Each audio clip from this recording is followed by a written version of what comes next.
আমরা 2024-এ যারা TET pass করি তারা মূলত এখানে এসেছি আমাদের ন্যায্য দাবির জন্য। ইউজিটি ও জিটি শিক্ষক নিয়োগ প্রক্রিয়া দ্রুত সম্পন্ন করার দাবিতে এবার সরব হলেন 2024 সালের টেট উত্তীর্ণ চাকরিপ্রার্থীরা। বুধবার প্রাথমিক শিক্ষা দপ্তর এবং শিক্ষক নিয়োগ বোর্ডের কাছে পৃথকভাবে ডেপুটেশন জমা দেন তারা।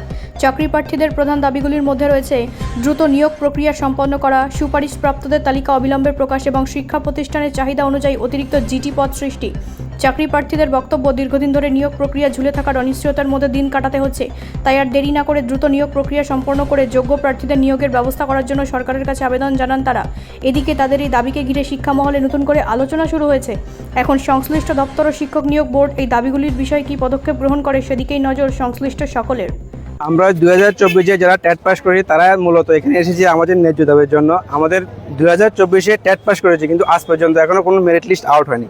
স্যার বলছে এই মাসে দেবে না, এই মাসে দেবে না, এই মাসে দেবে। এখন আমাদেরকে নতুন করে কেসে ভাসানো হচ্ছে যে নতুন করে হাইকোর্ট রায় দিয়েছে কিনা জানি এনওএস, তারা কেস করেছে, তার সঙ্গে একসঙ্গে আমাদেরকে রিক্রুটমেন্ট করবে। এইভাবে করতে করতে করতে আমাদের অলরেডি রিক্রুটমেন্ট পিছিয়ে যাচ্ছে। কিন্তু দেখা গেছে কি বর্তমানে বিভিন্ন স্কুলগুলিতে শিক্ষক স্বল্পতা তার রয়েছে, প্লাস প্রত্যেক দিন কোনো না কোনো স্কুলে ছাত্রছাত্রী আন্দোলন করছে শিক্ষকের জন্য, কিন্তু নিয়োগপত্র নেই।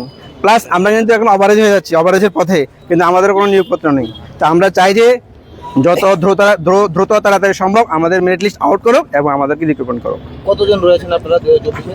প্রায় আমরা 1800 মতন ছাত্রছাত্রী আছি যারা এখন ওভার লিভিংয়ে কিছু স্টুডেন্ট, 8জন যা স্টুডেন্ট আছে ওভার লিভিং, তাদের জন্য আমাদের রিক্রুটমেন্ট এখন পিছিয়ে আছে। আমাদের দাবি একটাই দেবে, আমাদের মেরিট লিস্ট আউট করুক এবং আমাদেরকে রিক্রুটমেন্ট করুক। অনেকবার এসেছি আমরা, কিন্তু স্যার প্রত্যেকবারে বলছে হবে, হচ্ছে, এইভাবে করতে করতে আজকে 2 বছর পিছিয়ে গেল।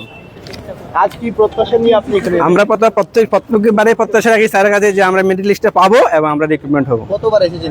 অনেকবার এসেছি। আমরা এই ধরে আমরা অনেকবার স্যারের কাছে ডেপুটেশন দিয়েছি, আমরা লিখিত দিয়েছি, মৌখিকভাবে বলেছি, সব দিক দিয়ে আমাদের প্রসেস হয়ে গেছে, কিন্তু স্যার বলছে দেবো, দিচ্ছি করে চলছে। শিক্ষামন্ত্রীর সাথে দেখা করার কোনো পরিকল্পনা? শিক্ষামন্ত্রীর কাছে তো দেখা করার কোনো পরিকল্পনা আমাদের হচ্ছে না। কিভাবে হবে? আমাদেরকে তো সব রাস্তায় আটকে দিচ্ছে। স্যার বলছে দেবে দেবে দেবে, তোমাদের তো আন্দোলন করার দরকার নেই, কিন্তু আমরা তো অলরেডি 2 বছর পিছিয়ে গেছি। কীভাবে আমরা পাবো এটা তো আমরা ভরসা নেই এখন আজকে এসেছি, দেখি স্যার কি বলে।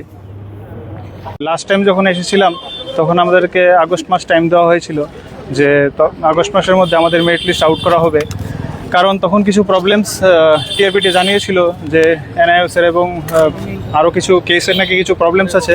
কিন্তু আমরা তো এখন জানতে পারলাম যে এই কেসগুলোর মোটামুটি সমাধান হয়েছে এবং আমাদের এক্সপেক্টেড আগস্ট মাসে মেরিট লিস্ট দেওয়ার কথা ছিল। কিন্তু এখন রিসেন্ট যখন আবার একটা ওভারল্যাপিংয়ের কেস আমরা জানতে পারলাম, তো সেটার কারণে নাকি এখন আবার আরও পিছিয়ে যাবে। তো এইভাবে করে তো আমাদের প্রায় আজকে 1 বছর 2 বছর, মানে নোটিফিকেশন থেকে শুরু করে আজ অবধি প্রায় 2 বছর কমপ্লিট হয়ে গেল, এবং লাস্ট 1 ইয়ার ধরেই আমরা এরকমভাবে আন্দোলন করছি, কিন্তু কোনো তো আমাদের রিক্রুটমেন্টের কোনো কিছুই এগিয়ে যাচ্ছে না। আমাদের প্রসেস থেমে আছে। যেদিকে আমরা দেখতে পাচ্ছি যে রাজ্যের বিভিন্ন স্কুলে শিক্ষক স্বল্পতা রয়েছে এবং প্রতিদিনই কোনো না কোনো স্কুল ছাত্রছাত্রীরা রাস্তায় বসে ওরা ধর্ণা দিচ্ছে, যে জায়গায় আমাদের গভর্নমেন্ট এবং টিআরপিটি, আমি সবাইকেই বলতে যাবো যে অতি সত্বর যেন আমাদের নিয়োগ করা হয়। ব্যুরো রিপোর্ট, রাষ্ট্রীয় প্রসার বাংলা।